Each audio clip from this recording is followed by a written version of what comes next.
dia a todos. Temos primado por começar pontualmente os Grand Rounds às 11h05 e a ideia é justamente essa. Por favor, tomem seus assentos. Eu queria apresentar, dispensa apresentações, mas a formalidade me impõe. Professor Flávio Dani Fux, professor da Faculdade de Medicina, chefe do Serviço de Cardiologia dessa instituição e coordenador, pesquisador responsável pelo INCT, o Instituto Nacional de Ciência e Tecnologia, situado no Hospital de Clínicas da Universidade Federal do Rio Grande do Sul, que é o IACS, né? O Instituto de Avaliação de Tecnologias em Saúde, e, entre outras atividades, coordenador do estudo Prever, que certamente vai ser abordado aqui na sequência, professor. Por favor, faça uso da palavra. Obrigado. Professor Ricardo, muito obrigado. Meus amigos, obrigado por terem vindo, sejam bem-vindos. Os amigos e parceiros, já pressuponho o que vou dizer, até por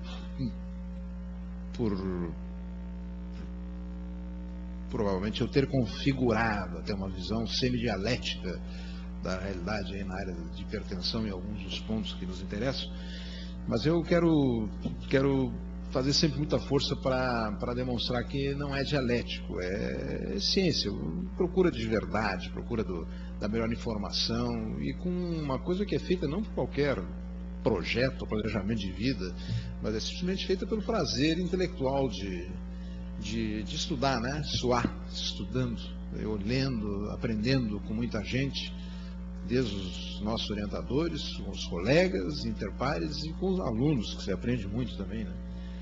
E já numa fase que vai está me dando nesse mês passagem gratuita no ônibus e estacionamento nos idosos do Clube União, tem uma parte lá boa, né? Me abordaram, mas o senhor não pode parar isso. Posso!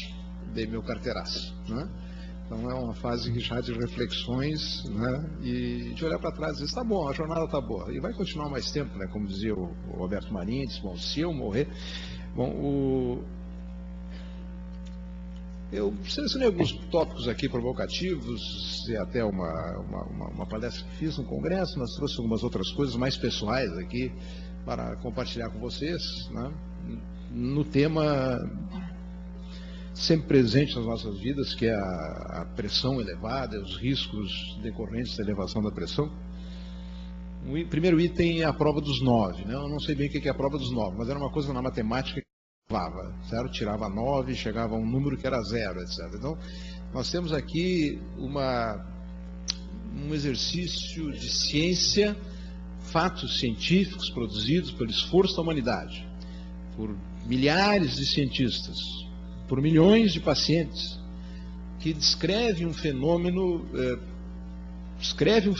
biológico que se pressupunha existir por várias fontes, por várias evidências, e agora parece muito concreto, né? Que pressão temos que ter, né? Esse parâmetro fisiológico que garante o suprimento tecidual em ampla margem de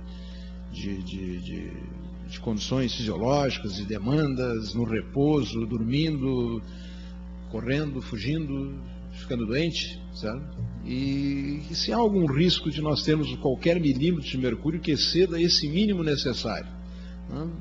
Conceitualmente, qualquer milímetro acima do mínimo necessário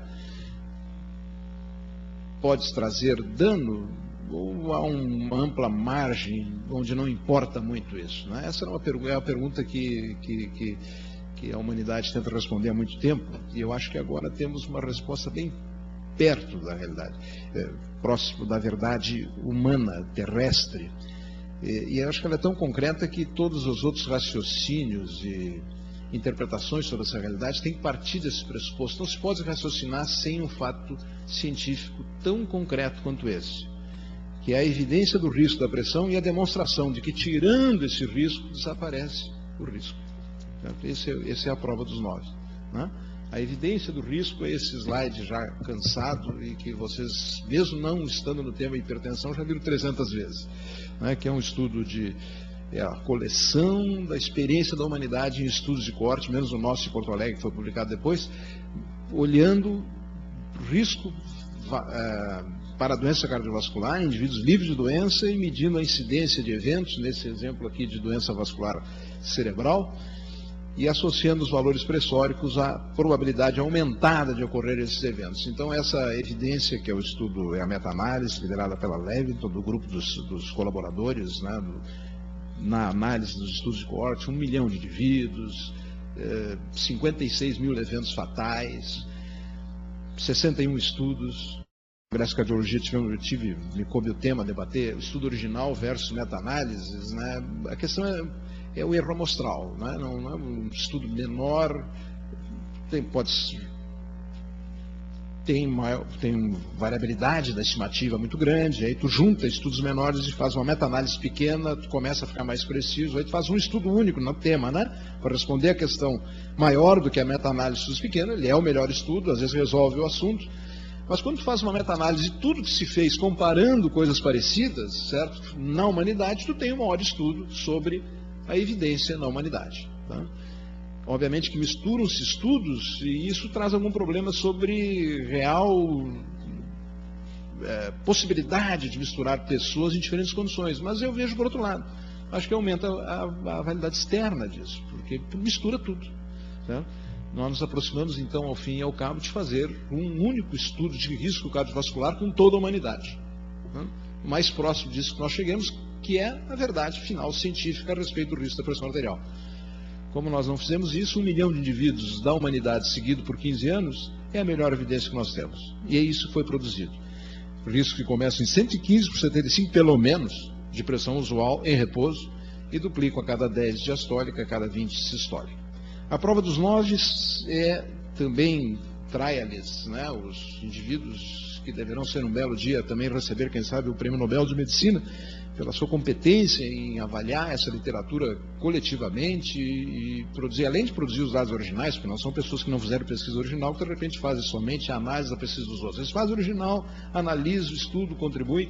Tem dois sujeitos que são extremamente importantes nesse contexto, que é Law e Wald, 2 epidemiologistas ingleses. Eles têm feito trabalhos magníficos colecionando tudo e publicam artigos que têm 140, 150 páginas numa revista chamada Health Technology Assessment, que nós não acessamos, né, normalmente, né, mas ela é free, né, ligada ao grupo BMJ, e tem tudo lá dentro, as meta-análises. Mas nos extratos dessas análises desses indivíduos saem publicadas formalmente, essa saiu no British Medical Journal.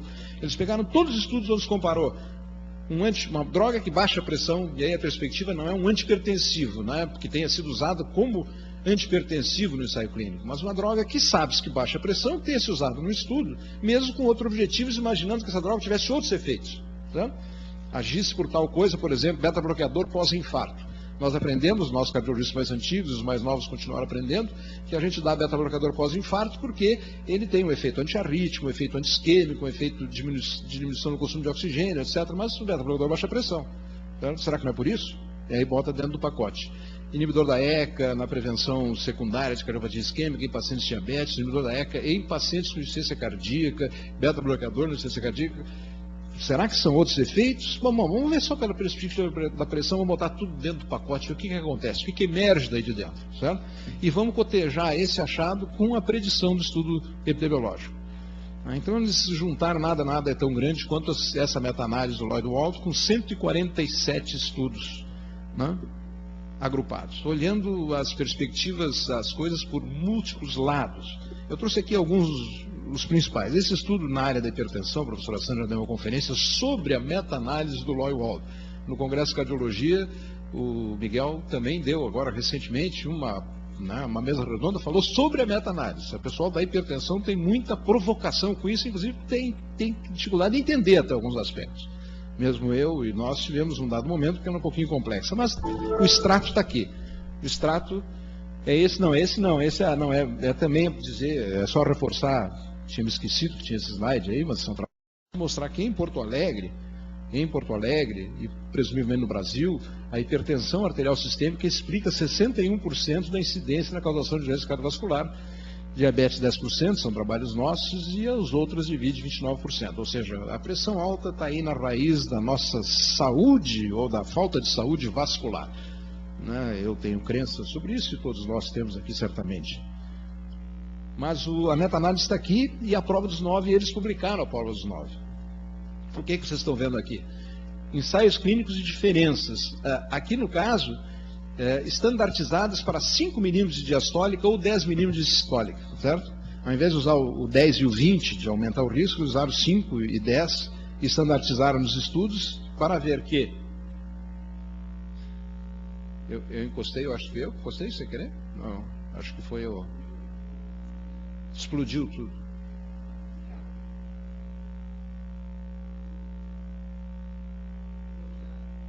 Não, mas o administrador... o administrador é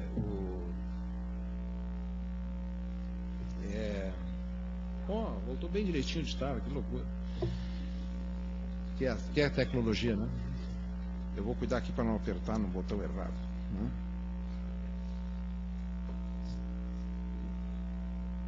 O que vocês estão vendo aqui, indivíduos sem história de doença vascular, com história de doença coronariana, com história de AVC. Vejam esses números, isso aqui é muito impressionante, ó. 26, 37, 13 estudos com os eventos, isso é o número de eventos, né? 3.000, 5.567, aqui um pouco menos, mas isso aqui mostra que nós estamos perto de ver a realidade. E os riscos, vejam bem, ó, estão lá naquela, né? A redução do risco, desculpe aqui, redução do risco, que foi estimada, isto aqui é a prova dos 9, ó, que seria de 25% pelos estudos de coorte, certo? Para a doença coronariana, foi de 22% nos ensaios clínicos. Ok? Então, botou o risco, tirou o risco e fechou, matematicamente. Então, realmente, um estudo, o conjunto dos dois estudos é algo para refletir, certo? E até para ter uma gratificação de ordem intelectual, de entender, de assim, referendar o entendimento que nós estamos tendo sobre o fenômeno biológico, capturado pelos estudos epidemiológicos, muito fortemente. Para AVC, parece que o sucesso ainda quase é maior. Reduziu-se 10 milímetros a sistólica ou 5 milímetros a diastólica. Se fosse 20 e 40, a predição seria redução de 50%. Redução de 10 ou 5, aproximadamente 25%. Como não é exatamente uma equação linear, ela é exponenciada, se previa uma redução para esses valores de 36%. E a redução aqui foi maior até. Foi de 41%. Então, a prova dos 9 é essa, o primeiro item que eu trouxe aqui para os senhores, né, para reflexão de dados que são novos. A ideia de highlights são trabalhos mais recentes, né? Então, muitos de vocês já conhecem, ou já viram isso em contexto de congresso, até eu falando sobre isso em outros momentos, mas aqui, coletivamente, eu acho que é uma informação muito interessante, muito consistente. Aí, também dentro da prova dos 9, eu já há muitos anos tenho esse trabalho, e interpreto o trabalho dessa maneira, que alguns, não sou o Joãozinho de Passer, não sou o único só, mas poucos no mundo têm dito, ou tinham dito isso, pelo menos durante muito tempo, de que o efeito magnífico de várias drogas, nesses contextos clínicos, que era a redução do risco daquele tamanho, devessem-se aos efeitos pleotrópicos, aqueles outros efeitos dessas drogas. Mas a previsão, do meu ponto de vista, discutido aqui, e vários outros autores certamente importantes, mas não muitos, são vários, mas poucos, achava que era tudo pressão, pois o Loy e o Aldrich fizeram a análise disso, a prova dos 9, certo? Ou seja, de que mesmo em pressão baixa, normal, certo? A partir do fato epidemiológico, a pressão normal é alguma coisa abaixo de 115/75, se nós reduzirmos a pressão mesmo com alguém com 120, certo? Em 10 milímetros da sistólica, nós reduziremos a incidência do evento, independentemente de outros efeitos, mas exclusivamente pelo efeito redutor da pressão. E aqui está a prova dos 9. Tem uma outra análise do Lloyd Wald, tem que dizer o nome da Morris, que está no meio, que é uma moça, né? Os dois outros são veteranos. Vejo com pressão de ingresso. 5 estudos aqui, que as pessoas entraram com 74, 663 eventos. Só isso aqui já é muito grande, né? Porque 663 eventos é um monte de eventos. Mas começa a aumentar muito para cá, diminui um pouco acima de 95, mas está aqui a variação, isso sim é o erro amostral, né? A variação ao redor de uma estimativa, dependendo da faixa de ingresso, com uma redução de risco que foi de 16%, né? Independentemente da pressão arterial. Ou seja, algo que eu tenho dito, talvez meio temerariamente, há alguns anos, né? Mas repito sempre, o que está errado no diagnóstico de pré-hipertensão é o pré. Porque o risco da pressão, de pequeníssima magnitude, mas já está presente lá na tal da pré-hipertensão. E talvez no futuro nós estejamos falando de hipertensão a partir de 120 por 80. Para todo mundo. Isso para AVC e isso aliás, aquilo para AVC. De novo, mais intensamente para o AVC. Né? Independentemente da pressão de ingresso. Independentemente da condição do estudo. Né? Pós-AVC, com 75 a 79, tem que dar 2 antihipertensivos para reduzir em 25% a probabilidade de ter um novo AVC. Está demonstrado no estudo individual e comprovado na análise conjunta com esse número de eventos magníficos. Pressão-alvo. Agora, isso é uma coisa que é o risco, né, o tratamento, independente da pressão. Agora, há provocações atuais sobre que talvez estivesse acontecendo a mesma coisa que em outras áreas, como no diabetes, onde a intensidade do tratamento ideal, do controle metabólico, da redução da glicemia, não tem se acompanhado da previsão teórica que houvesse redução da incidência de eventos macrovasculares. Infelizmente, muitos fármacos antidiabéticos não têm demonstrado a tese. E com pressão, até pelos resultados do estudo ACCORD, né, e por outros achados, as pessoas falam, opa, mas vem cá, então todo esse papo aí do Lodwald e do Fuchs aqui no meio, não fechou, porque no ACCORD se baixou muito a pressão e não deu efeito. Tá? Não houve o efeito esperado. O que é o ACCORD? É um tratamento, tem os 2 tratamentos intensivos em pacientes com diabetes. De diabetes, que também não foi positivo, e da pressão, que também não teria sido positivo. E aí ressuscita-se a tal da curva J, né? Que haveria a possibilidade de indivíduos já com doença avançada, mesmo que subclínica, com idade avançada, o risco, que é inequívoco, pela vida subir com a pressão e subir o risco, certo? Outra coisa é reduzir o risco estando lá em cima, já com doença, certo? E submeter-se a potenciais riscos, por exemplo, de hipoperfusão coronariana, especialmente coronariana, pela baixa da pressão, pela redução da pressão arterial em presença de aterosclerose subclínica. Então a curva J está aí, rediviva isso aqui para ser highlights, né, da JAMA 2010, uma reanálise. Isso aqui é mostrar para vocês que está no JAMA, está por aí, mas tem uma falácia científica no meio. Se a gente olha meio apressadamente, não percebe que aqui são pacientes com diabetes. Até foi feito esse trabalho depois do ACCORD, né? Entende? Ele foi visto para a contrapartida do ACCORD, parece provar ou demonstrar que o ACCORD tinha razão. Indivíduos com pressão não controlada tiveram essa incidência de infarto e aquela incidência de AVC não fatal. Isso aqui o INVEST é um ensaio clínico que não deu certo do ponto de vista da droga, a droga foi negativa, mas eles têm usado adequadamente os dados para fazer outras análises. E a pressão controlada, tanto se fez quando se ela tivesse sido estritamente controlada ou usualmente controlada. Os valores estão ali, menos de 130, 120 a 130, 130 a 140, menos 130 e mais de 140. Isso aqui tem um furo científico ao interpretar disso, porque essas pressões, nesses estudos de curva J, não são as pressões das pessoas que foram induzidas a ter a pressão, foram as pressões que ocorreram durante o estudo. Então isso aí não é o resultado do tratamento. Quem que ficou com a pressão mais baixa, ficou com a pressão mais alta, está carregando vários outros riscos, faz análise multivariada, etc., mas sempre haverá um viés residual. Já não, o ACCORD não. O ACCORD é um ensaio clínico de pressão. Um sucesso único, não tem nada na literatura nesses termos de produzir, por intenção de tratar, uma tal diferença de pressão arterial sistólica, como vocês estão vendo aí, durante 8 anos. Né? Então, os grupos ficaram realmente muito diferentes no tratamento intensivo, vendo-se aqui o número de fármacos usados, né? Em média 3,4 versus 2,3 para produzir essa diferença. Os resultados do ACCORD são esses, né? A tabela é essa, eu não juntei as tabelas, né? E isso aqui tem uma coisa da comunicação audiovisual, que é mostrar que não tem nada, certo? Mesmo com os gráficos que alguns gostam, outros não, de fazer o gráfico real, aqui, o gráfico para aumentar a diferença aqui, ou vice-versa. A gente olhando isso é negativo. Então não deu nada aí, né? Tá, o azul e o vermelho estão juntos, né? Então o acorde é um estudo negativo, e essa é a interpretação dos autores.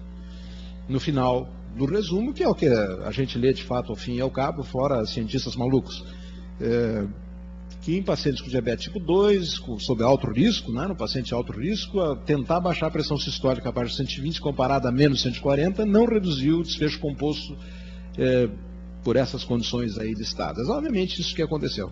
Mas eu acho que o acorde tem que agora ser jogado de volta ao corpo do conhecimento, entendeu?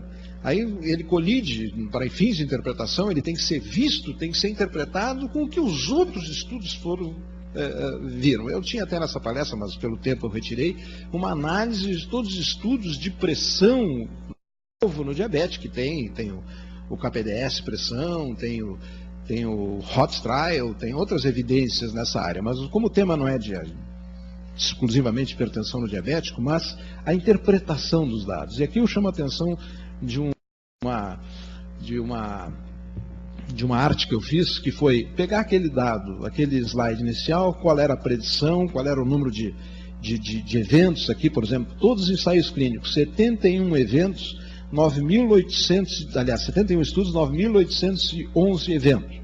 Agora, foi feito o acorde. E o acorde está ali. Né? Um estudo, 126 eventos, e o estudo interpretado como negativo está do lado do benefício. Certo? E com um erro amostral, né? Um erro amostral que inclui a parte, né, de cima de todos os estudos, que é o 0,68. Então não chega a ser negativo, né? Isso que eu quero dizer aos senhores. Né? É um estudo que está dentro do pacote. Se ele entrar dentro, dilui. Pode haver alguma coisa em diabetes, pode haver curva J, eu digo a vocês, pode haver alguma coisa, porque tem dado um pouquinho menos do que esperado. Mas, para dizer que não vale a pena baixar a pressão em pacientes com diabetes, talvez não ficar tão ansioso em baixar abaixo de 120 pela DAC. Mas aí eu vou mostrar outra coisa a vocês, que nós saímos daqui, todos nós com uma opinião diversa a respeito desse assunto. Vejam quantos eventos coronarianos ocorreram no acorde. 126 eventos. É negativo o estudo. No Brasil, nós temos mais AVC do que DAC. Na Bahia é 2:1. Aqui parece que é 1:1. No Brasil como um todo, meio parecido, né? Epidemiologistas me socorram. E o que aconteceu? Jogamos os dados do acorde dentro do que se sabe sobre AVC, com o conjunto de 45 estudos com 5.420 eventos. Vejam aqui, colegas, que ocorreram 126 eventos coronarianos e 36 AVCs. 1/4. Ou seja, AVC, por que dá muito menos AVC nesses países envolvidos onde foi feito o acorde? Mas tem muito menos. E não expressa a nossa realidade. Mas o erro aleatório podia também ter dado para qualquer lado, aliás, podia ter variado mais, até porque os eventos foram menos frequentes, mas por coincidência bateu na trave. Predição dos outros estudos todos conjuntos. Redução do risco de 41%. Redução do risco de AVC pelo tratamento intensivo em pacientes com diabetes tipo 2, com alto risco de doença cardiovascular. Redução de 41%. Ou seja, apesar de algumas meandros, alguns aspectos a serem definidamente vistos com o passar do tempo, eu acho que ainda é uma indicação adequada tentar reduzir mais intensamente e não aceitar uma pressão de 140 de sistólica com uma pressão adequada em pacientes com diabetes mellitus tipo 2. Eu não sei qual vai ser exatamente a interpretação das autoridades, das diretrizes em relação a isso, mas essa é a minha, eu fui convidado para falar, estou dando a minha aqui. Né? E os estudos coortes previam aqueles 36%. Sobre a curva J, essa figura que alguns meus não ajudaram muito, né? Uma coisa que eu pedi para algum artista, se algum artista quiser me ajudar, eu quero fazer uma figura das pessoas pela vida, aumentando seu risco, né? Lentamente subindo na lomba e de repente querem tirar o risco de um dia para o outro, né? E a ideia é essa, né? De que pode se cair, né? Seria a questão da curva J, seria uma expressão gráfica da possibilidade de existir a curva J para a doença coronariana. Algo que está ainda um pouquinho aberto, mas que, do meu ponto de vista, não é tão importante para modificar a nossa conduta. O outro tópico desses highlights é clortalidona versus hidroclorotiazida. Muitos já ouviram isso, mas vamos ouvir de novo, até porque alguns não ouviram. Esse estudo é um estudo que compara amlodipino com hidroclorotiazida. Todos os pacientes começaram com inibidor da ECA, igual nos dois grupos. Então, é o único estudo da segunda droga, certo? Randomizada para A ou para B. Todo mundo usou benazepril e randomizou para hidroclorotiazida ou amlodipino. E, concretamente, é um estudo sponsored né, pela indústria farmacêutica, mas é um estudo adequado. Não há pilantragem evidente, né? Eu que sou perito em fazer esses diagnósticos. E houve uma vantagem da amlodipino. Aliás, a amlodipino foi um fármaco que se deu muito bem no ALRET e em outros estudos. A amlodipino é um antagonista do cálcio de longo efeito, hipotensor potente, um bom fármaco. Não tenho absolutamente nada contra. Mas será que é melhor realmente que diuréticos como classe? Aí nós temos que combater, para estudar efeito classe, seria também outro trabalho, está na cabeça para ser escrito, vai ser escrito depois que eu morrer. Não tem tempo, que é estudar e avaliar o resultado, de fato, de grupo de classe e de representante de classe. Tem inúmeros exemplos que não dá para comprar pela classe. Por exemplo, entre os beta-blocadores, atenolol e metoprolol. São fármacos absolutamente diferentes, né? Entre os antagonistas do cálcio, nifedipino e amlodipino, né? E outros antagonistas do cálcio que certamente não vão desaparecer do mercado, estão desaparecendo como verapamil e até o diltiazem, né? Então, o amlodipino está ficando, porque o amlodipino é bom, tá? Ele tem propriedades da classe superiores. Mas o amlodipino perdeu para um diurético no ALRET, né? E perdeu em alguns pontos, quer dizer, foi menos eficaz para prevenir revascularização e especialmente ciência cardíaca. E uma coisa que, obviamente, que a literatura de promoção não mostra, mas eu mostro, é que em pacientes a prevenção, o único estudo, se algum colega nefrologista aqui, eu vi colegas da endócrina, é o único estudo que avalia efeitos de medicamentos para prevenir doença renal terminal, né? O ALRET. É o único, não tem nenhum outro, tá? Um desfecho primordial. Tá ali o nefrologista, já vi dois, já vi bem pertinho de mim, né? Porque os estudos com desfecho intermediário está cheio de coisa por aí, inclusive coisas de má qualidade. Mas aqui não, se comparou. E quando o indivíduo é diabético, tem a filtração glomerular em 80/69, como vocês estão vendo, deu 72% a mais de doença renal terminal. Diálise ou morte por insuficiência renal, né? Com os pacientes alocados a amlodipino, que aumenta o fluxo plasmático renal, mas não aumentou, não teve benefício comparativamente ao diurético. Nesse ensaio aí, ou nessa revisão do assunto, que me tocou escrever por convite, eu abordo o assunto, entre outros, e uma tabela de lá extraída tenta ver as razões que explicariam essa diferença do ALRET e do Accomplish, né, nas comparações, e essas potenciais diferenças estão aí. As características dos pacientes arrolados nos estudos são diferentes, mas não explicam diferença de definição do desfecho. Tem diferenças importantes, insuficiência cardíaca, angina, etc., mas não explica também, sabe? Porque eles têm análise no Accomplish com insuficiência cardíaca, subanálise, etc. Interação entre as drogas é uma coisa que não pode se excluir. De fato, possa haver uma interação benéfica, em favor, inclusive, da associação testada no Accomplish. Efeitos pleiotrópicos, bom, esse eu vou mostrar logo em seguida. Eu não tenho convencimento de que hajam efeitos pleiotrópicos de fármacos antihipertensivos, quaisquer que sejam, e de fato o uso de diuréticos diferentes pode ser uma razão. Então esse estudo traz à tona um assunto que estava meio morto, esquecido, né? Só veteranos como eu aqui, eu acho só eu que tratava o meu pai, já como médico, como cardiologista, na década de 70 com higroton, né? Que era clortalidona. E depois esquecia o higroton quase desapareceu. Foram alguns pacientes mais antigos, né, que continuaram usando higroton pela vida fora. Naquela época a gente chegava a usar 100 mg de higroton por dia, que era uma bomba atômica. Os caras sobreviviam ao higroton, porque o potássio ia no calcanhar e eles morriam de arritmia e morte súbita, né? Mas Migloton é um nome comercial, para que os jovens não sabem, é o nome típico da clortalidona, que hoje tem genérico, tem tudo. E aí foi se ver, e tem uma extensa literatura, eu não trouxe aqui, esse é o estudo que esse Harris, inclusive, ficou muito famoso, está nos congressos da American Heart, encontrei ele dando conferência, um estudo pequeno, ensaio clínico com defeitos, que era cruzado inicialmente, depois deixou de ser cruzado na análise, não está com essa bola toda, sabe? Mas mostrou algo que eu acho que é suficiente, dá para acreditar, tem validade interna, que é na MAPA, um efeito hipotensor mais intenso de 25 miligramas de clortalidona do que do clortiazida 50, chegando a 15 milímetros na noite. E aí vai-se atrás, eu estou lá com os trabalhos na minha pasta, até já em uma pasta de computador, PDF, copiados, artigos que eu até pedi para olharem, traduzir, artigos em francês, né, da década de 70, 60, comparando diuréticos, já estava lá. Que a clortalidona é um diurético que tem efeito mais intenso e mais prolongado, sabe? E o efeito da hipotensora à noite nós sabemos que é extremamente importante.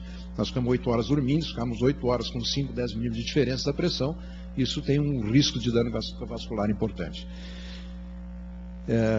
Reanálise do Mr. Fit, uma série de coisas que estão escritas por aí, escritas nessa referência, se alguém quiser me manda um e-mail que eu mando aos senhores. E agora no congresso, agora no primeiro semestre desse ano, em maio, no congresso da American Society of Hypertension, né, o ASH, mostrou-se lá, esse ensaio clínico, foi o Bacris que mostrou, um novo BRA, né, o bloqueador receptor de angiotensina, o azilsartano, eles apresentaram lá tudo, um imenso pacote de dados. Foi muito bem estudado, pelo menos isso aqui não está na literatura ainda, está só na apresentação, eu extraí lá do TheHeart.com as informações, mas eles têm ensaio clínico do azilsartano contra os outros BRA, ele é mais hipotensor, e eles fizeram isso, comparar o azilsartano com clortalidona e com a hidroclorotiazida. E tem uma dificuldade farmacotécnica, que é botar clortalidona em associações. Por isso que todas as drogas que têm o diurético como muleta para funcionar, tem hidroclorotiazida. É mais difícil grudar a clortalidona farmacotecnicamente. Mas eles grudaram nisso e o Bacris, numa entrevista, disse assim, guarde essa associação, você vai ter na sua prateleira e você vai terminar usando. Porque, de fato, a associação bateu tanto no fármaco, mas o que eu quero chamar a atenção aqui para vocês é que confirmou-se o efeito hipotensor mais intenso, né, tanto no quanto na MAPA, né, da clortalidona versus a hidroclorotiazida, mas não tão intenso, mas relevante, né? E até aqui vejo que a dose era equivalente. Ou seja, não é tão diferente, certo? Mas é uma diferença que eu acho que mantém a relevância clínica. Aí houve respostas lá no TheHeart.com, um site, né? E eu fiquei muito feliz em encontrar essa. Pô, o cara é meu fã, né? Real science in patients' interests may finally emerge. Corporate bias has led almost everybody to believe. E me citando. Eu disse, pô, mas isso aqui deve ser alguém, deve ser o Miguel, a Sandra, minha mulher, a Complish, né? Let's go for clortalidona, but we don't need any super new agent to be associated with, né? Pode associar outros, né? O efeito clortalidona. Eu achei muito bom. Aí eu fui ver o autor, quem era o autor da carta, e era eu mesmo, eu tinha esquecido, né? Eu postei lá esse comentário. O paciente muito idoso. Mais um tópico, né? Nós estamos passando aqui por um pupurri de highlights. Esse é do ano retrasado. É um estudo que teve muito impacto. É o primeiro de mostrar mortalidade de tratamento antihipertensivo, um estudo isolado, né? Único. Aliás, o antihipertensivo, mortalidade total não mexe muito, não. Mexe mais os desfechos mórbidos. E com P002, né? 2%, diminuição de 21% no tratamento versus placebo em indivíduos com mais de 80 anos de idade. Muito idoso é muito, muito idoso, né? Mais de 80 anos de idade. Isso contradiz meta-análise, trabalhos prévios. Então, highlights, tem uma meta-análise desse ano, interessante, eu trouxe aqui para os senhores, porque eles pegam o tamanho dos quadradinhos, de fato o Raivet está puxando aqui para o lado, mas tem um outro grandinho aqui até razoável, que esse de cima, tudo não são estudos originalmente para super idoso, certo? São pedaços de estudos onde tinha super idoso, né? Nem sei porque que eles botam um aqui que, vejam, teve 0 evento em 3 sujeitos, né? 0 e 4, né? Óbvio que essa intervalo de confiança dá a volta na sala aqui toda, né? Mas eles botaram aqui dentro. E a estimativa não é de proteção, de mortalidade total, no tratamento antihipertensivo do muito idoso. Né? Essa meta-análise, no entanto, confirma, então, sem grandes fantasias, que tratar a hipertensão no muito idoso reduz a probabilidade de morrer. Pelo menos não é tão concreta essa possibilidade. Mas AVC, eventos cardiovasculares, insuficiência cardíaca, especialmente insuficiência cardíaca, aqui, ó, o tratamento da hipertensão tem um magnífico efeito no muito idoso e é plenamente justificável. Na meta-análise do professor Moriguchi, que está associado conosco na pós-graduação da cardiologia, tem a coorte de Veranópolis, né? Uma coorte magnífica, muito interessante, em 1998, por aí. Ele fez pegou todos os velhinhos de Veranópolis, fez um exame médico completo, né? Tirou sangue, dosou ApoB e botou tudo no banco de dados. Estava meio dormitando isso. E aí ele publicou poucos trabalhos, né? Na linha, houve um segmento há uns 6, 7 anos atrás, o trabalho não teve grande impacto, foi publicado numa revista de nível 2, mas aproximando-se, nós trabalhando junto e aparecendo a Maria Helena Verli, uma pós-graduanda que trabalhou comigo. Ela foi para lá, é magnífico o trabalho dela. A apresentação, ela foi morar em Veranópolis, ela foi na casa de todos os velhinhos, certo? Né? Ficou amiga deles, ela faz geriatria, inclusive, como profissão, agora ela está em Recife. E na apresentação ela tem a foto das casas, das pessoas, e mais da metade dos muito velhinhos morreram, né? E ela conseguiu atestado de óbito e falou com os cardiologistas da cidade, que é o nosso amigo Valdemar, né? De Carli, e que é coautor dos trabalhos que aí se geraram. As pessoas morreram com o Valdemar, todo mundo morreu em Veranópolis, quer dizer, se soube isso, é um trabalho muito interessante. Tem achados e o trabalho, temos a alegria de saber que ele está aceito numa revista que não é top de linha, né, mas é o European Journal of Cardiovascular Prevention and Rehabilitation, né, índice Impact 2,5, 3, por aí. E a pressão lá associou-se, quanto mais baixa a pressão, maior a probabilidade de morrer, de ter um evento cardiovascular fatal na coorte, certo? Isso desmente o que eu mostrei há pouco? Não, isso foi interpretado no estudo, uma coisa é ter um idoso hipertenso acima de... E aí tem que olhar o AIVET e os estudos, era acima de 160 de sistólica, entendeu? Aí vale a pena tentar baixar abaixo de 150 para prevenir eventos. Isso é uma situação. Outra coisa é encontrar um muito idoso, mesmo ajustando para tudo que tinha no pacote, né? Mas provavelmente nós reconhecemos no trabalho um viés residual, né? Porque o indivíduo pode estar morrendo porque tem a pressão mais baixa, porque tem insuficiência cardíaca, certo? Isso aqui é uma marca da insuficiência cardíaca subclínica. Mas na prática a mensagem é essa, e os editores gostaram do trabalho, e os revisores também, está no prelo, porque chama a atenção de que, calma lá, né? Muito idoso, acima de 80 anos, com a pressão muito baixa, né? Tem que cuidar, tem que procurar morbidade oculta, etc. E tem que ir com menos sede ao pote, né? Certo? Do ponto de vista de intervenção terapêutica em valores baixos. Aqui eu acho que se aquela figura do indivíduo caindo na lomba se aplicava a diabéticos, doença subclínica, eu acho que aqui no idoso isso pode, muito idoso, porque tem aqui uma coisa que eu aprendi, a gente só pesquisando, olhando e vendo o que as pessoas escrevem, que a gente vê que há defeitos de formação de cultura que não representam a realidade. Por exemplo, aqui em trabalhos muito idosos, o grande defeito é idoso. Os trabalhos são de idosos, certo? E eles projetam muito idoso.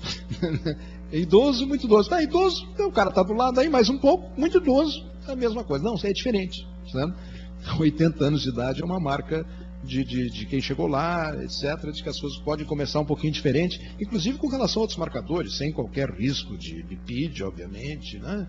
E uma associação inversa com o sono, né?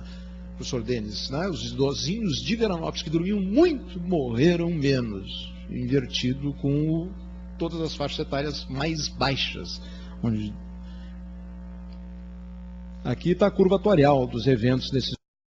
E eu acho que aqui o último tópico, não, o penúltimo tópico é um REC para os efeitos pleotrópicos, né? Esse trabalho eu trouxe aqui para vocês, para verem, que é o único trabalho que eu tenho publicado que tem a minha foto, né? A pedido deles, não fui eu que exigi isso, né? E a foto editada no Photoshop, né? As pessoas que leram o artigo, por sinal ele é livre, o acesso dele, eles usaram como gancho. Sometimes, acho que não é sometimes é uma concessão para o público externo. os interesses comerciais a prevalecer sobre ciência, levando a diretrizes e escolhas que não são baseadas na melhor evidência. Na prática de várias áreas, eu escrevendo, anuncio, vou tentar organizar aqui um lançamento de farmacologia clínica, 4ª edição, vários colaboradores aqui presentes. A minha co-associada não está com dificuldade de fazer, mas eu vou fazer o mesmo para aqui para nosso... para mim, mais especificamente, se você me acompanhar, para curtir o lançamento da 4ª edição da Farmacologia Clínica. Na leitura de Farmacologia Clínica, os capítulos colaboradores, muitos presentes aqui, a gente vê que o viés corporativo pegou tudo, sabe? Se na hipertensão eu conheço a fundo, na reumatologia é pavoroso, no diabetes é assustador, né? Na AIDS, está aqui o grande colaborador na primeira fila, né? É muito difícil achar a informação técnica independente. E a edição, olha, a edição aguenta as pontas, como sempre. Tem um monte de gente que consegue ver ou ler a realidade da maneira que a gente acha essa, que seja útil, independente. Independência intelectual, que é a mais nobre que podemos pesquisar e procurar na nossa vida. Bom, mas aí está dito isso, as diretrizes revisadas pelo Mantia, que é o autor das diretrizes, 2009, ideias, né? Escolha, drogas preferidas. É muito difícil achar um diurético aqui, ali, o cara tem que ser, para ganhar um diurético, tem que ser idoso e negro, entende? O resto de tudo, mas se ele tiver também diabetes, aí já passa a ser idoso, negro com diabetes, aí já passa a ser inibidor da ECA, antagonista receptor, né? E a realidade de prescrição, né, eu tenho dito várias vezes por aí, a fármaco que mais vendeu numerariamente dinheiro faturado em mérito, o que se produziu de informação que justifica a preferência por antagonista, bloqueio do eixo, com as drogas e bloqueadores do eixo, em diabéticos, para prevenir microalbuminúria, para prevenir degeneração da doença renal, para mim, são estudos que têm como defeito comum e persistente o não controle por efeito da pressão arterial. Muitos estudos assumiram que era o efeito protetor, esquecendo o efeito hipotensor. Tem só um estudo antigo, o estudo Nestor, que comparou diurético com inibidor da ECA em nefropatia em diabéticos. Resultado? 0-0. Para a mesma pressão, o mesmo efeito. E pode haver até, por outro lado, alguma coisa ao contrário disso. Isso aqui, obviamente, que não faz parte da literatura de promoção, mas está no New England Journal of Medicine do ano passado, né? Que é o fato de diabéticos tipo 1, um estudo elegantíssimo, com uma doação imensa dos pacientes, eram diabetes tipo 1, livres de doença, submeteram uma biópsia renal, 4 anos de tratamento, 9 biópsia renal. Desfecho principal, proliferação do mesângio. Mecanismo pressuposto, que eu não sei, os nefrologistas me ajudem, que seria o mecanismo de produzir a nefropatia diabética. Resultado na proliferação do mesângio, 0-0. Nem o inibidor da ECA, nem o BRA, o ARA2, o bloqueador de receptores, tiveram qualquer efeito no mesângio. Teve proteção na retinopatia, das drogas hipotensoras, das duas versus placebo, mas na microalbuminúria, incidência de microalbuminúria, ocorreu isso que vocês já viram. Será que bloquear o eixo? Bom, não aconteceu nada, né, de fato, né, porque o inibidor da ECA empatou com o placebo, mas o losartano foi deletério. Bom, isso é diabético tipo 1, livre de doença. Sim, mas e o resto tudo? Será que está tão diferente? Será que está justificada a diretriz que nós preferimos? Porque como se prefere inibidor da ECA e as pessoas têm tosse, quem tem dinheiro, nós médicos, justificadamente damos e as pessoas compram, que já está barato também, não está tão caro, um bloqueador de receptor. Mas e se isso está acontecendo? Isso aí está embutido no estudo Prever, né, que foi citado aqui, é uma das nossas hipóteses em testes no estudo Prever, estudo populacional brasileiro com 4 mil pacientes, medir microalbuminúria. E foi previsto antes desse estudo, que sorte a nossa, né? Talvez a gente produza uma resposta de importância científica para a humanidade, o que vai nos deixar, obviamente, mais orgulhosos. Fibrilação atrial. Consolidou-se a ideia de antagonista de receptores para prevenir. Resultado na proliferação do mesângio, 0-0. Nem o inibidor da ECA, nem o BRA, o ARA2, o bloqueador de receptores, tiveram qualquer efeito no mesângio. Teve proteção na retinopatia, das drogas hipotensoras, das duas versus placebo, mas na microalbuminúria, incidência de microalbuminúria, ocorreu isso que vocês já viram. Será que bloquear o eixo? Bom, não aconteceu nada, né, de fato, né, porque o inibidor da ECA empatou com o placebo, mas o losartano foi deletério. Bom, isso é diabético tipo 1, livre de doença, sim, mas e o resto tudo, será que está tão diferente? Será que está justificada a diretriz que nós preferimos? Porque como se prefere inibidor da ECA e as pessoas têm tosse, quem tem dinheiro, nós médicos, justificadamente damos e as pessoas compram, que já está barato também, não está tão caro, um bloqueador de receptor. Mas e se isso está acontecendo? Isso aí está embutido no estudo PREVER, né, que foi citado aqui, é uma das nossas hipóteses em testes no estudo PREVER, estudo populacional brasileiro, com 4 mil pacientes, medir microalbuminuria. Foi previsto antes desse estudo, que sorte a nossa, né? Talvez a gente produza uma resposta de importância científica para a humanidade, o que vai nos deixar, obviamente, mais orgulhosos. Fibrilação atrial. Consolidou-se a ideia de antagonista de receptores para prevenir recorrência de fibrilação atrial. Procedência da informação. Análises secundárias do Life Trial, né, que em outras palestras já me viram aqui dizer que é a maior estratégia de marketing científico feita na humanidade. Tem mais de 140 trabalhos hoje que no título do trabalho tem Life Trial ou Life Study. São só isso, já produz marca. O cara caiu, abriu o computador, tem um report do Life Trial, que é um estudo furado. Aliás, alguns desses reportes são muito interessantes, até estudos na base da coorte, é bom que façam, mas a estratégia foi e funcionou, estabelecer a base da losartana no tratamento da hipertensão arterial, de outras coisas. A losartana agora já não é mais tão propagandeada, porque caiu já a patente. Inclusive isso. Então isso aqui é interessante, porque isso aqui é nas revisadas de 2009, onde quem escreve, que é uma pessoa só, e os outros todos assinam, que é o Mantia, comenta esse estudo que saiu em 2009. Esse estudo magnífico, mostrando que viés corporativo não, obrigatoriamente, não produz só o mal, até o título do meu trabalho lá é o belo, né, e a besta, né?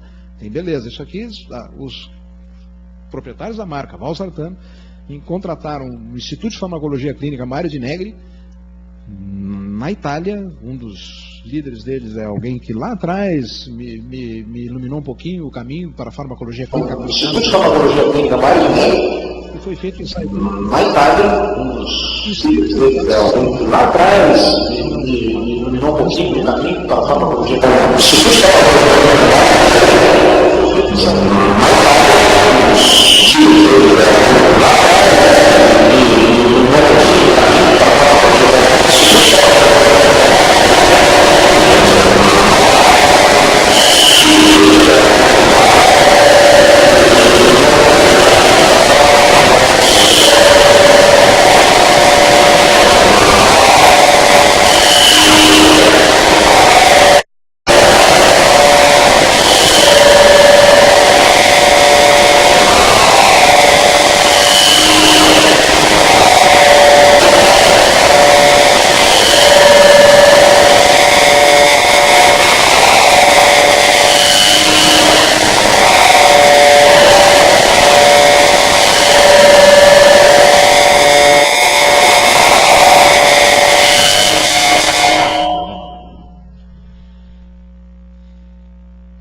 comparação de drogas, efeitos pleiotrópicos, e aí final, é droga, ou tem o heteroefeito ou é pressão? Então, de novo, chamamos o Law, Morse e o Wald para olhar isso. Todos os estudos comparativos contra... Quem não foi estudado contra a placebo? E é justificado até que não tenha sido, porque já chegaram aqui, já estavam as outras drogas, não foi avaliado, né, que são exatamente os ARA2. E os outros, mais ou menos parecido, né? Estimativa, conforme esperado teoricamente. Para AVC, contra placebo já havia coisas que chamavam atenção e que reforçam o que o velho aqui tem dito há muito tempo, né? Diuréticos tiveram maior efeito, beta-bloqueadores menos, uma diferença, olha, que é importante, né? Se fosse taco a taco. Inibidores da ECA também não foram muito bem, e a anlodipino foi bem, como nós sabemos, e aqui não tem... aqui o desfecho é AVC, né? E eles não têm análise para insuficiência cardíaca, onde o diurético também foi muito melhor que todos os outros juntos, né? Até porque o diurético é uma droga básica ainda para tratar a insuficiência cardíaca. E aqui eles não dizem que é uma meta-análise em rede, mas é em rede. Eles pegam todos os grupos e comparam com a droga contra o resto, entendeu? E não estão os N's aqui, porque eu editei isso aqui que não dava para colar. não ficava visível, mas são números muito substanciais, como vocês podem ver até pelos intervalos de confiança que são muito estreitos. Então, diurético versus o resto, empatou para DAC, empatou para AVC. Beta-bloqueadores versus o resto, empatou, né? Mas perdeu para AVC. Certo? Então, a prevenção de AVCs, né? O beta-bloqueador, isso é muito puxado pelo atenolol no estudo NEP, né? Que é um defeito velhíssimo, 1985, né? Mas puxa para lá e os outros não puxaram para o lado de cá. Nessa meta-análise tem um efeito que talvez seja pleiotrópico, entre aspas, não está aqui nas minhas projeções, que é infarto. Não dá no infarto, na veia, que nós sabemos, né, pelo estudo Comet, que aumentou a incidência de eventos, e calma lá, né, como diz muitas vezes o professor Jorge, calma lá com o beta-bloqueador, às vezes as pessoas são muito movidas e dão muito precocemente, as pessoas morrem do tratamento. Então, paciente estabilizado, beta-bloqueador pós-infarto, a redução de eventos foi maior do que com os outros fármacos. Né? Redução de DAC. Então, talvez o efeito antiarrítmico, eu imagino, possa ser útil nesse contexto, né? Explicando esse benefício do beta-bloqueador a curto prazo para a prevenção de DAC. No entanto, aqui, e para AVC, né? Aqui o tamanho da ECA está por aí também, nada muito diferente. O BRA aqui já mais estudado, um pouquinho para cá. E o antagonista do cálcio foi muito bem, né? Alguns estão dizendo assim, mas só um antagonista do cálcio, nem o diurético. Não, aí está se vendo que o diurético está mais para o lado de cá. Diurético e antagonista do cálcio como drogas preventivas. Por que pleiotrópico? Não, porque eles baixam mais a pressão. São realmente os hipotensores mais intensos que tem nessa figura. Sabe? Se botar por pressão, está lá o efeito benéfico desse grupo. Bom, e o último tópico que eu trouxe para o senhor, essa área, mais uma meta-regressão que mostra o quê? É um gráfico complicadíssimo, mas basicamente coteja odds ratio com a intensidade da redução da pressão, faz uma meta-regressão e todos os resultados dos estudos caem dentro do intervalo de confiança disso, ou seja, uma outra forma de ver o mesmo assunto, certo? Pressão dependente. O último tópico que eu trago para vocês aqui, é o que não tenho qualquer preferência por diuréticos, é uma análise dos efeitos antimicrobianos de diuréticos. Tá? É um estudo, é uma área que me preocupa muito, tenho estudado até para juntar a infectologia com a hipertensão, dado que eu, num dado momento da minha vida, fiz muita infectologia, e quem sabe eu junto agora, no ocaso, no estacionamento do União, lá, depois de 60, essas duas áreas do conhecimento e fico pensando nelas juntas. Há uma análise, um trabalho recentemente publicado, que mostrou que o uso de drogas antihipertensivas e o risco para pneumonia adquirida na comunidade, certo? A única droga protetora foram os diuréticos. Ou seja, então, os diuréticos de fato têm também, além de todas as vantagens conhecidas, também tem esse efeito anti-infeccioso que nós devemos explorar no tratamento dos nossos doentes. Fora a brincadeira, esse estudo é explicado tranquilamente, os autores não explicam, vejo que eu faço a crítica sobre mesmo que o diagnóstico de pneumonia diminui em quem está tomando diurético, né? Tem menos consolidação pulmonar, né? Mesmo que tenha pneumonia, ela fica mais fácil para o indivíduo estar mais seco, menos seco, nós sabemos disso na nossa prática do dia a dia. Bom, espero que eu não tenha cansado muito vocês, ou tenha provocado, tenha sido útil para trazer alguns pontos já repetidos, vistos ou revistos, mas especialmente eu reforço aqui, nesse cenário, o primeiro item, né? E o conjunto de informações que levam-nos a posicionarmos hoje claramente com relação aos riscos e benefícios da redução da pressão arterial. Jovens e todos nós, mesmo mais idosos como eu, mantenhamos a nossa pressão baixa, que vasos ficarão saudáveis para sempre. Muito obrigado.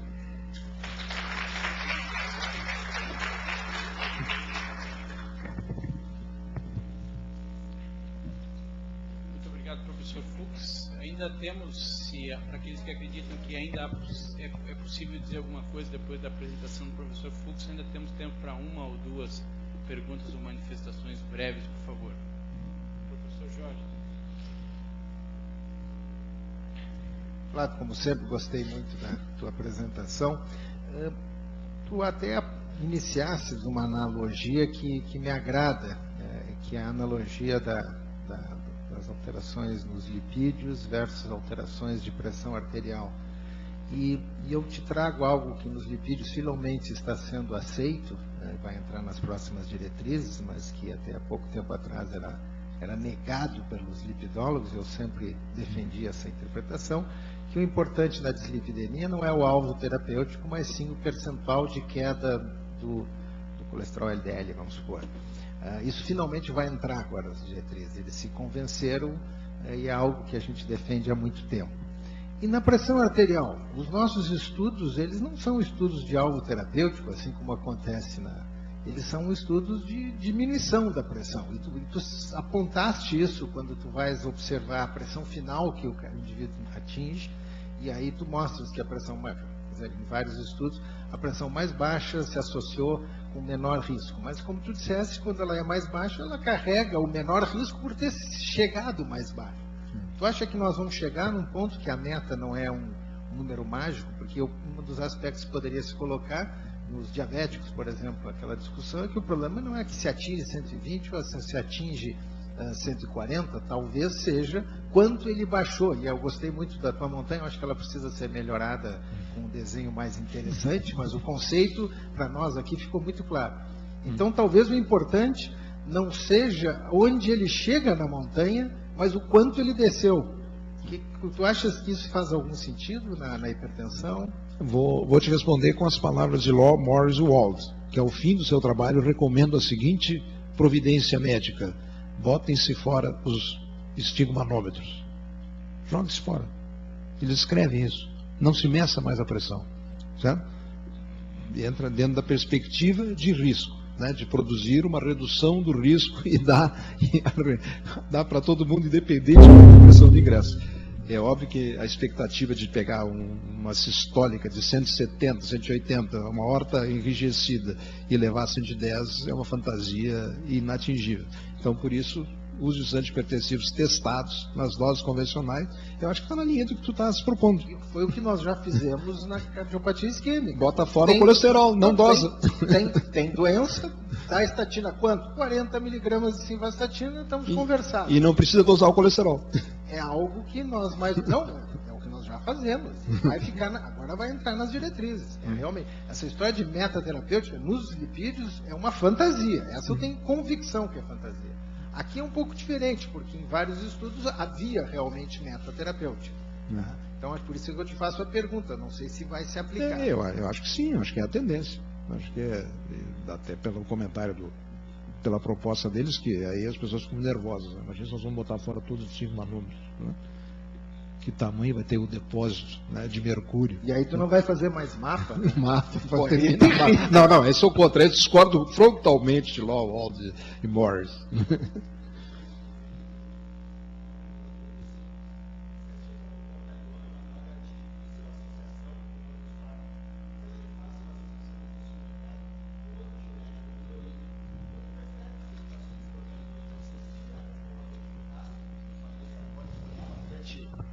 Bastante potássio, ou tu dá ela simples pura? Sempre. Nós temos um trabalho, comparamos o efeito poupador de potássio tenalapril, publicado, feito no nosso grupo, uma pós-graduação no Alessandro, orientado pelo Miguel, que mostrou o efeito equivalente da poupança de potássio tenalapril e da milorita.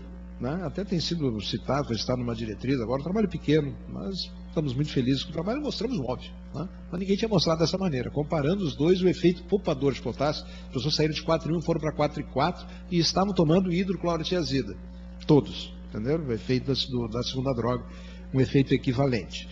Isso foi porque as coisas foram muito recentes, pré-clortalidona. Quando eu digo que a dificuldade de associar, é associar na mesma pílula. Certo? Mas tu dissesse que tem uma associação que nós estamos indicando, certo? Comercial, chama-se Dilpress, é a única, sai 10 pila por mês, só que o Dilpress, disseram até na reunião, parece que saiu do mercado, alguém olhou? Tem no mercado. Mas está difícil de comprar. Clientes têm me dito isso, têm buscado, e haveria uma informação no site da Eurofarma que estaria sendo retirada do mercado. Bom, aí o que nós vamos fazer? A clortalidona eu acho que é preferencial. Eu acho que a associação de clortalidona, mesmo em pílulas separadas, com o inibidor da ECA, é uma associação muito atraente. Clortalidona, cuidado, ela, sua maior potência diurética e sua maior duração de ação, como tu bem disseste, ela expolia mais potássio que hidroclorotiazida. E no SHEP, quando se fez uma estratificação pelo potássio, quem perdeu o potássio no SHEP, que era a clortalidona sozinha, desapareceu o efeito protetor. Certo? Então, potássio digamos assim, um caudatário ou dessa minha visão, potássio em hipertenso normal é 4,3 a 4,7, certo? Não é o cara, fez o potássio, está 4 está baixo, certo? Efeito ritmogênico, mas teremos aqui a jornada de arritmias, onde eu vou também demonstrar a tese, à luz da evidência disponível. Né?